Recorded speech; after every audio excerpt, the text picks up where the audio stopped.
वाली हूँ और मैं यूथ कांग्रेस की स्टेट प्रेसिडेंट रही। और आज हमारे साथ हमारे इंचार्ज यूथ कांग्रेस के अंकित चिंगाई भी है, वर्किंग प्रेसिडेंट यूथ कांग्रेस के एलसी भी है, वाइस प्रेसिडेंट अभिभूषण भी है। और हमारे प्रोग्राम का आज मेन मुद्दा ये है कि हम स्टेट एग्जीक्यूटिव कर रहे हैं, जिसमें हम एक दो एजेंडा को लेकर चल रहे हैं और जिसमें बेहतर भारत की बुनियाद को हम लॉन्च करने वाले हैं, जिसके बारे में अंकित भी आप सबको भी बताएंगे।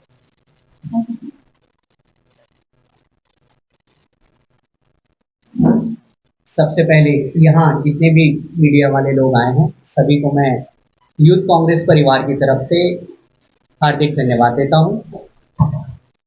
हम लोगों का आज का जो मेन एजेंडा है वो है अंडमान एंड निकोबार आइलैंड पे हमने जो अभी एक नई कमेटी यूथ कांग्रेस की गठन की है, उनका पहला स्टेट एग्जीक्यूटिव और अभी तक का हमारा भारतीय युवा कांग्रेस का एक सबसे बड़ा अधिवेशन आने वाले 26, 27, 28 जुलाई को बेंगलोर में होने जा रहा है, जिसका नाम है बेहतर भारत की बुनियाद।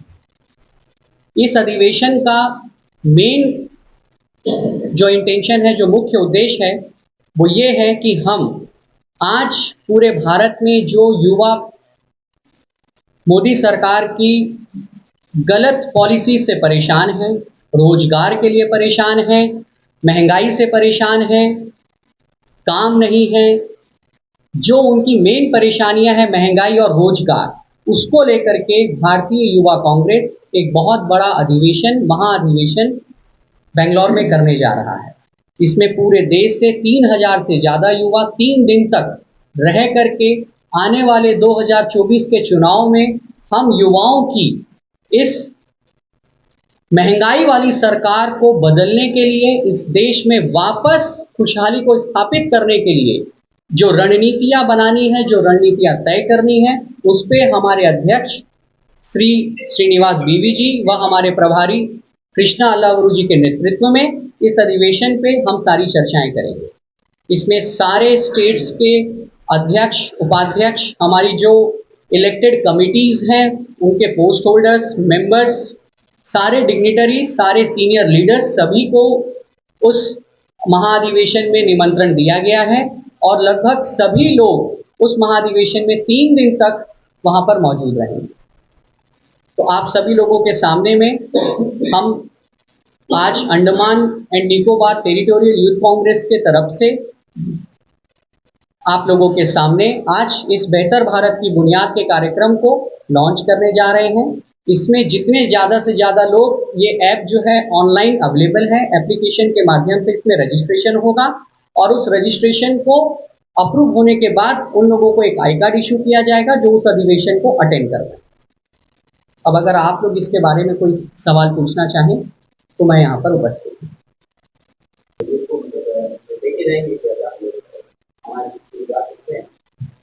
जितने भी लोग जाना चाहते हैं उनको एप्लीकेशन के माध्यम से पहले रजिस्टर करना होगा, उसके बाद उनको एक आई कार्ड इशू होगा, वो वहां पर जरूर पहुंच पाएंगे।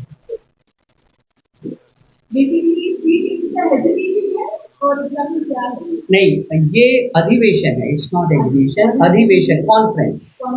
हाँ, ये कॉन्फ्रेंस है। आप लोग जो भी है, जितने भी मोदी गवर्नमेंट से रिलेटेड आपने जितने भी इश्यूज बताए हैं, इसमें मतलब आप लोगों का डिस्कशन होगा, राइट? ये कॉन्फ्रेंस में आप लोग डिस्कस करोगे, इसका आउटकम क्या है? इसका आउटकम ये है कि हम सबसे पहले तो पूरे भारत से जितने भी राज्य हैं, अलग अलग कोने से सारे युवाओं को वहां पर निमंत्रण किया गया है। सब अलग अलग जगह से वहां की अपनी लोकल प्रॉब्लम्स को फेस करेंगे।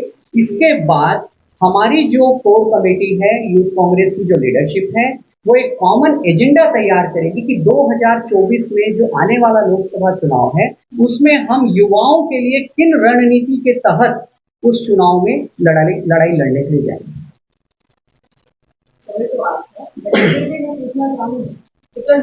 अभी फिलहाल कांग्रेस पार्टी में भी जब सभी इलेक्शन नजदीक है, मैंने ये 3 सवाल बीजेपी से भी पूछा, तो इसलिए मैं जस्ट आपसे पूछ रही हूँ कि आप लोगों को क्या लग रहा है कि अभी जो 2024 का इलेक्शन है, उसमें एमपी कैंडिडेट कौन होगा? अंडमान निकोबार से। देखिए मैडम, ये तय करने का काम हमारे सीनियर लीडरशिप का है। मैं यहाँ पर युवा कांग्रेस का इंचार्ज बन करके आया हूँ और यूथ कांग्रेस की भूमिका ये होती है कि हमारा जो भी एमपी कैंडिडेट है, हम उनको जीतने के लिए चुनाव में किस प्रकार से 15 से 20% की भूमिका निभाएं। और अभी हमारे जो वर्तमान सांसद हैं माननीय कुलदीप जी मेरे बड़े भाई की तरह हैं और हमारे देश में अभी फिलहाल जितने भी सांसद हैं उनमें उनको उत्कृष्ट सांसद का सम्मान भी दिया गया है। तो मैं समझता हूं कि ये लगभग डिसाइड करने का अधिकार हमारा तो किसी का है नहीं। जो सीनियर लीडरशिप है, हमारे एआईसीसी की एक स्क्रीनिंग कमेटी है, अध्यक्ष हैं खड़गे जी, ये उनका अधिकार है। हमारा काम है कि जो भी हमारे कैंडिडेट हैं हम उनका समर्थन करें। सर, ऐसी रणनीति आप लोगों ने 2019 में भी बनाया था, युवा कांग्रेस को देते, महिला कांग्रेस को देते, हर किसी को देते, तो कितनी संभावनाएं है कि इस बार आप लोग सफल होंगे और क्या कारण क्या है आप लोगों के जो जीत का जो आशा है वो किन किन वजह से बढ़ रही है? यूथ जो है वो किसी भी राष्ट्र निर्माण के लिए ना एक स्तंभ का रोल अदा करता है। जिस प्रकार से मीडिया एक स्तंभ है, युवा भी एक स्तंभ है किसी भी देश को बनाने के लिए। अभी आपने कहा कि पिछले चुनाव में यूथ को लेकर के रणनीति बनाई गई थी। हम चाहते हैं कि इस बार यूथ कांग्रेस का कंट्रीब्यूशन हमारे एमपी को जिताने के लिए पिछले बार की तुलना से और ज्यादा होना चाहिए। इस वजह से हम और संगठित रूप से और बेहतर तरीके से ऑर्गेनाइज्ड होकर के बेहतर पॉलिसीज के साथ में लोगों के बीच में। तो एमपी इलेक्शन की तैयारी है या prime minister election? Definitely MPs ही प्राइम मिनिस्टर डिसाइड करेंगे। तो हमारा तो मुख्य उद्देश्य है 2024 में लोकसभा चुनाव को ध्यान में रख करके ही हम सारी तैयारियां। तो कांग्रेस पार्टी में फिलहाल तो अभी 3 उम्मीदवार हैं एमपी कैंडिडेट के लिए, तो कौन से वाले एमपी की बात कर रहे हैं? देखिए, मैं तो अभी फिलहाल एक ही एमपी को जानता हूं जो यहाँ पर अभी उपस्थित है। हमारे उपस्थित इन से जो सिटिंग एमपी हैं, और जैसा कि मैंने आपको पहले कहा कि उम्मीदवार का चयन और उनका डिक्लेरेशन वो हमारे हाईकमान के हाथ में है। और एक यूथ कांग्रेस का प्रभारी होने के नाते ये मेरे अधिकार क्षेत्र के बाहर है, इस विषय पे मैं आपको कोई जवाब देता हूँ।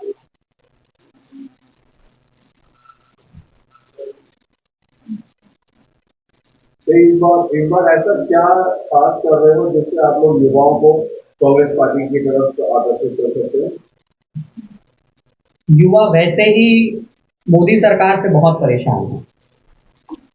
रोजगार के मामले में, महंगाई के मामले में, सुविधाओं के मामले में बहुत सारी परेशानियां पहले से ही युवाओं के पास में।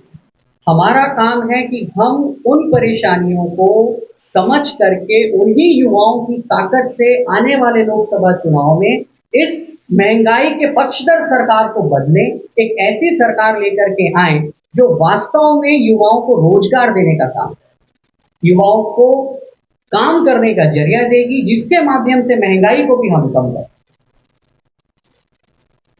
आपको लगता है कि जब 2014 से पहले लगभग 55 साल तक ऑफिशियली देखा जाए तो 55 साल तक कांग्रेस की सरकार थी आजादी से, तो ऐसा क्या कारण था आपको कि जनता ने कांग्रेस को छोड़ के पिछले एक डिकेड से बीजेपी को रखा है और बीजेपी को चुना है और इस बार फिर दोबारा कांग्रेस को लेकर परिवर्तन? क्या उस समय उन सालों में भी रोजगार की समस्या नहीं थी और भी जो बाकी जनता की समस्या होती है वो सब नहीं, कुछ तो होगा तभी तो बीजेपी को चॉइस किया गया। अब आप लोग क्या क्या इम्प्रूवमेंट करने वाले? परिवर्तन संसार का नियम है। लगातार कांग्रेस की सरकार थी, जो करता है नाराजगी उसी के प्रति आती है। अगर हम आज ये प्रेस कॉन्फ्रेंस करेंगे तो हो सकता है कुछ गलतियां होंगी, कुछ अच्छी बातें होंगी, नहीं करेंगे तो कुछ होगा ही नहीं। हमने जो लगातार इस देश में सरकार चलाई, कुछ नाराजगी थी, कुछ जरूर गलतियां थी, जिसको हमारी लीडरशिप ने भी स्वीकार किया और हमने भी स्वीकार किया।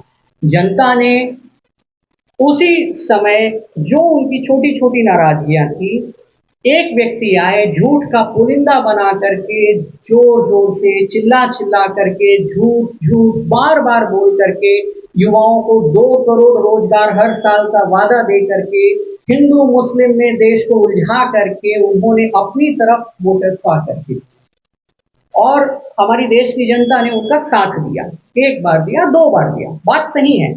पर अगर आप नैरेटिव देखेंगे पिछले 5-7 साल के दौरान, एक समय ऐसा था जब बीजेपी और उनके अलाइड एनडीए की गवर्नमेंट देश में 25-27 से ज्यादा राज्यों में थी, पर आज की स्थिति में वो कहां पर रह गए।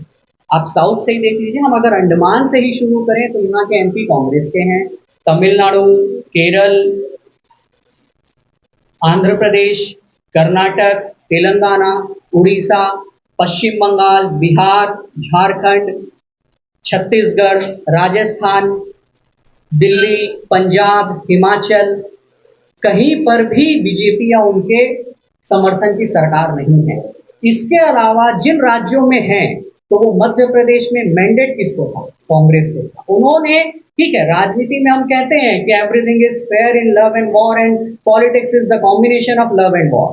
तो राजनीति में हम हर चीज को जायज ठहरा देते हैं, पर मध्य प्रदेश में उन्होंने जिस तरह से सरकार बनाई, या अभी महाराष्ट्र में उन्होंने जिस तरह से सरकार बनाई, या आसाम या मणिपुर में कांग्रेस के ही मुख्यमंत्री को लेकर के उन्होंने सरकार बनाई। ठीक है, पावर है, पैसा है, डर है, ईडी है, सीबीआई है, सब दिखा करके उन्होंने सरकार बनाई, निश्चित।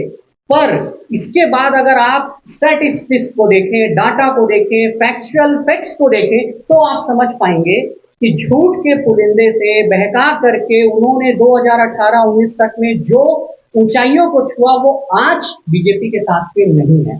और मैं ये दावे के साथ कहता हूं कि आने वाले अक्टूबर-नवंबर में जो विधानसभा के चुनाव हैं, हम चारों राज्यों में, तेलंगाना, छत्तीसगढ़, मध्य प्रदेश और राजस्थान, कांग्रेस अपने दम पर सरकार बनाने जाएगी। इस बार केंद्र में कांग्रेस सरकार आने की बात। Definitely, for sure, we are forming the government in coming 2004 general elections. Congress is forming the government.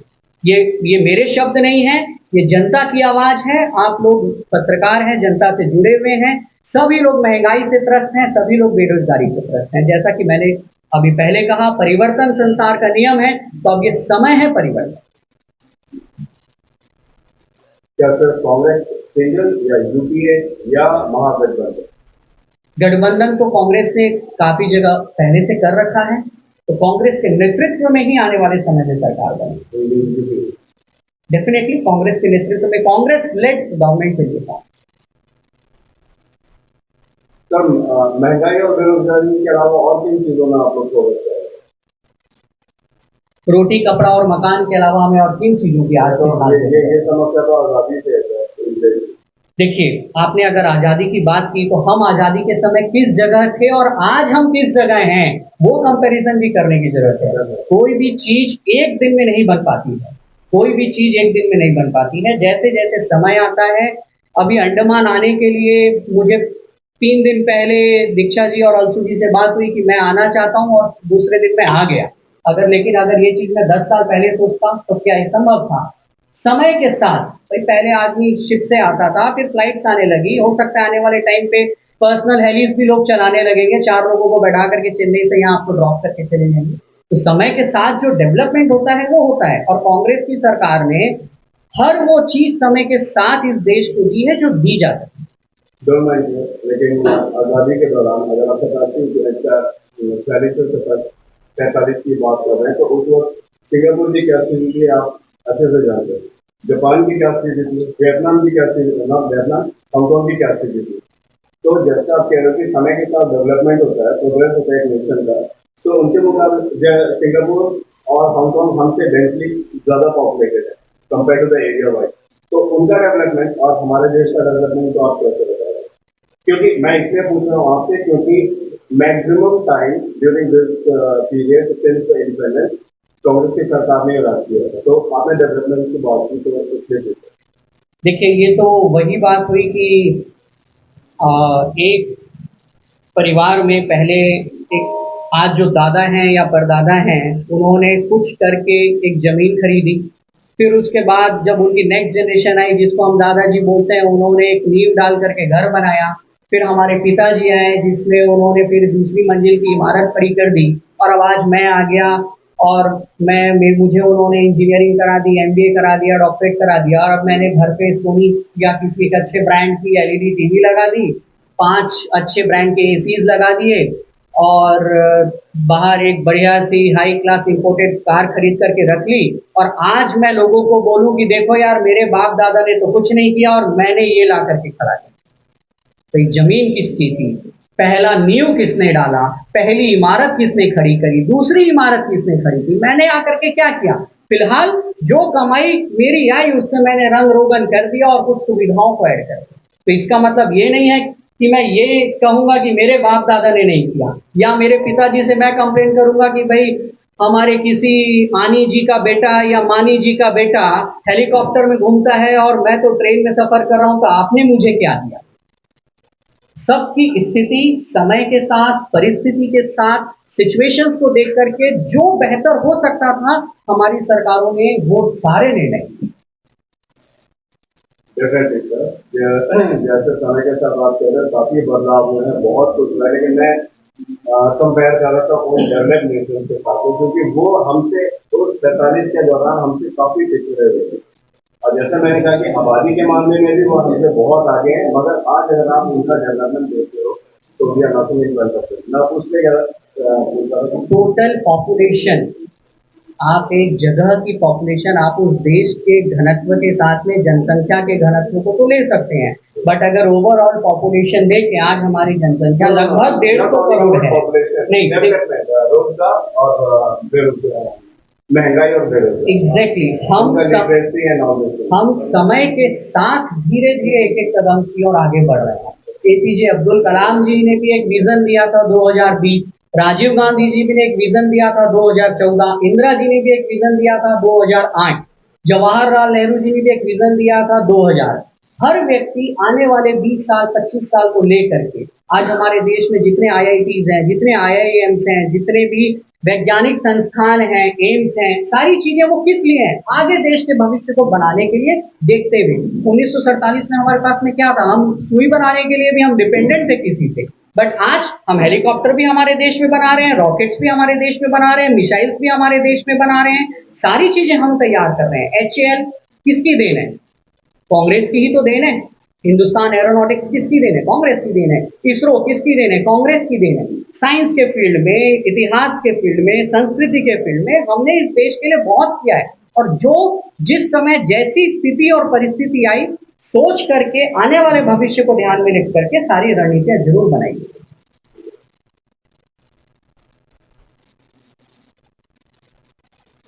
Main intention है, जो प्रमुख उद्देश्य है इस प्रेस कॉन्फ्रेंस को करने का, कि बेहतर भारत की बुनियाद हम चाहते हैं कि आप लोगों के सामने में हमारे सभी पदाधिकारी इसको लॉन्च करें।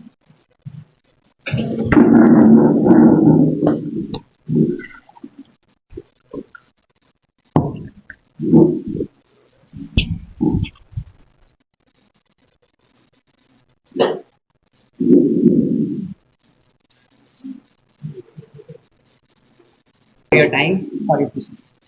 धन्यवाद। आप सभी का बहुत बहुत धन्यवाद। आप लोगों ने अपना समय दिया हमारे लिए और इस प्रेस कॉन्फ्रेंस को होने के लिए।